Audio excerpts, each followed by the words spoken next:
parce que, en plus, on est musulmans. Je vais donner tout à l'heure la parole à Abdelrahman. Vous connaissez certains sourates du Coran, et qui vont vous dire que le bénévolat, c'est qu'il faut, ça, vous travaillez 8 heures par jour, 40 heures par semaine, mais c'est le reste. Il faut que vous puissiez qui sont en train de voilà, combien j'ai fait de bénévolat dans ma vie.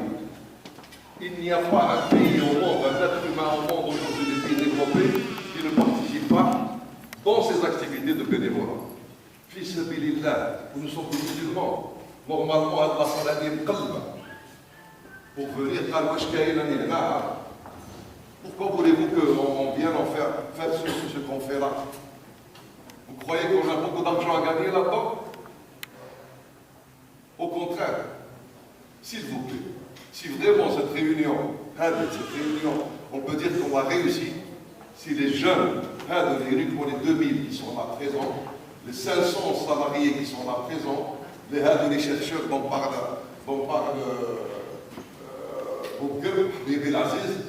s'ils étaient là, déjà, avec quelque chose de la salle. Déjà, on aurait posé le problème aux autorités pour qu'ils puissent nous changer d'école. On a posé un problème, on a discuté avec le ministre de l'Enseignement supérieur et de la Recherche scientifique. Nous sommes sur ENP 2050. On voudrait faire le ENP 2050. Pourquoi on a fait l'école de 1920? C'est l'Institut technologique qui m'a fait. C'est pas besoin de regarder, mais aujourd'hui, toutes les grandes écoles aujourd'hui vivent ce qu'ils vivent aujourd'hui, ils l'ont planifié il y a 50 ans. Est-ce que d'ici 2050, on ne peut pas voir comment va être cette école? Et on peut le faire, il suffit qu'il y ait de la collaboration avec l'ENP, avec un département, pour qu'on puisse faire cette étude sous la forme d'un projet de fin d'études ou d'un projet de recherche, et qu'il soit là, et puis il est valable. Il y a les études il y a le génie civil, il y a la prospective, il y a l'étude technico-économique, il y a le management, il y a tout. Et c'est ça sur quoi nous voudrions arriver un jour à faire ensemble. Mais ça ne peut se si vous êtes avec nous déjà, par rapport aux assemblées générales que j'ai vues dans cet amphithéâtre d'Islam, Allah Ibarak, c'est la première fois que je vois autant dans une assemblée, pas dans un cours, dans une assemblée, autant de participants.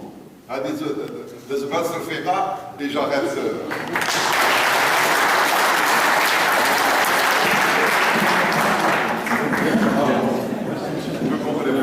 Juste un complément, c'est que ça n'a pas été mentionné dans.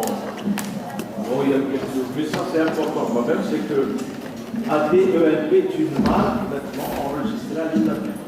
Oui. Donc c'est une marque.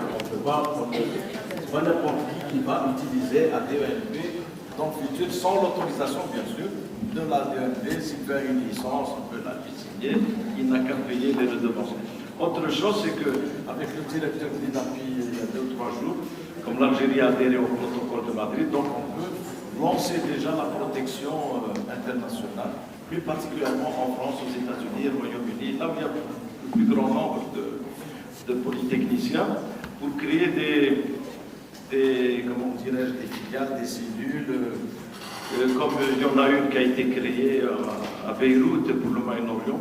On peut le lancer avec le Kurdi et les autres. Voilà, ça c'est juste le complément. Merci, monsieur Boukir. Bon, nous avons envoyé par le passé le bilan financier, le bilan moral. Nous avons entendu donc des remarques. Nous avons tenu compte de toutes les remarques. Maintenant, si vous êtes d'accord pour approuver les deux, on le fait en main levée. Ou applaudissement. Applaudissement.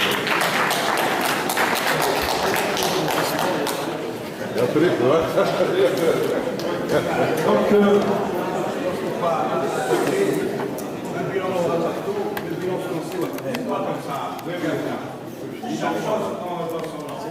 s'il vous plaît. Oui, monsieur le Président. Moi, je vais dire quelque chose parce qu'il faut donner la parole au membre de l'Assemblée générale. Moi, je vous remercie pour le bilan moral. Je trouve qu'il est honorable. Néanmoins, j'aurais souhaité que dans votre plan d'action, vous mettiez quelques dates et quelques noms.